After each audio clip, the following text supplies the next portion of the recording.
2018 Maserati GranTurismo.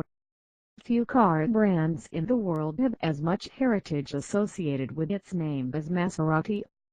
Founded by the Maserati brothers, Alfieri, Ernesto and Bindo Carlo passed away in 1911. The Vicente Alfieri Maserati SPA opened in Bologna, Italy on December 1, 1914. The dominant force in motorsports during the early 1930s, even Enzo Ferrari himself saw the firm as one of his fiercest competitors. Like Ferrari, Maserati too had to make road-going cars to fund its involvement in motor racing, and the first was the A6 1500 1947. This was the firm's first GranTurismo Grand Tour, a car that was penned by Pininfarina, and pays respect to Alfieri, who died in 1932. Designed for daily use and not racing, it would be one of several Grand Tours to be produced by the Trident brand. Next came the Permila Cinquecento 3500 GT in 1957, which unlike the A6, was designed from the ground up and was made in larger numbers as well. The Mistral, Sebring, Gerbli, 3200 GT and many more followed, until we arrive at the car most of you will be familiar with, the GranTurismo. First introduced in 2007, the model was quite the stunner when it was unveiled at the Geneva Motor Show.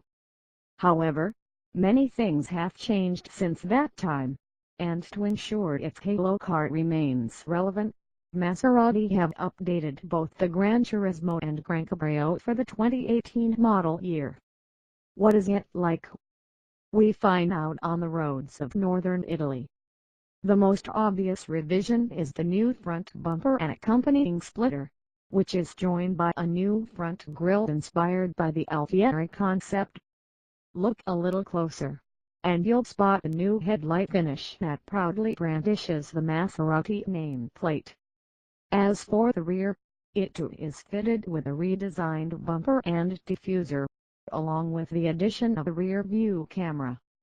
That last bit might sound a bit odd, but it is an important safety-related item for Maserati's biggest market, the United States. The new styling applies to sport variants of not only the GranCabrio, but also the GranTurismo Coupe. It is also worth noting the entire model lineup has been streamlined, whereby convertible and coupe models will be offered in both sport and MC trims. No more S variants from now on. For the curious, differentiating the sport from the MC is simple aside from the new grille, with the latter featuring a prominent intake on its bonnet. The MC also comes with a different front bumper where the lower air ducts are now further separated from the front splitter. Plus there is now a lightly tweaked rear extractor. Though these updates might seem a little trivial to some, they do help to rejuvenate a car that was already very pretty to begin with. This beggars the question, do the modifications enhance or ruin original beauty? Well, beauty is in the eye of the beholder, as they say, but to this writer, it does make for a more aggressive-looking car that speaks well to the current generation. Also, you can park this in the glitziest part of town, and it'll still stand out among the common exotics. Although the exterior changes are a source of debate, there's no denying the interior was in dire need of an update. Thankfully, the new 8.4-inch touchscreen infotainment unit from the Levant is packed with all the features you'd expect, including smartphone connectivity, navigation, plenty of inputs and a rotary dial controller. As a result, you'll have plenty of options to keep you entertained on your journey, all played back through a 10-speaker Harman Kardon premium sound system. The new setup required a rethink of the center console, which now has to accommodate a few extra buttons for the car's driving modes: comfort, sport and ice. The interior enrichments are certainly welcomed, and as you'd expect, there's plenty of customization options available. 5 interior trims, 13 upholstery colors, 9 brake caliper colors, 14 20-inch wheel designs, and 16 exterior body colors. Before power continues to be directed to the rear wheels via a familiar ZF 6-speed automatic gearbox. On the GranTurismo Sport, the 0 to 100 km/h sprint will be dispatched in 4.8 seconds, while the MC version is the same 1/10 of a second quicker due to its lighter weight 1,873 kg versus 1,880 kg. The GranTurismo Sport, on the other hand, does the same sprint in 5 seconds Sport at 1,980 kg and 4.9 seconds MC at 1,973 kg. All variants also see a single-digit gain not more than 3 km/h in terms of top speed, largely thanks to the lower drag coefficient 0.33 from 0.35 for the Cabriolet, 0.32 from 0.33 for the coupe, courtesy of the more aerodynamic bodywork. Okay, it may sound a little lackluster, but remember that this isn't meant to set new records at the Nürburgring. Instead, it is meant to get you across long distances relatively quickly, and in that aspect, the 4.7-liter V8 is the perfect heart for this Italian GT car. The throttle response here is quick, and without any form of forced induction to encumber it. The V8 barks to life the moment you depress the right pedal even slightly.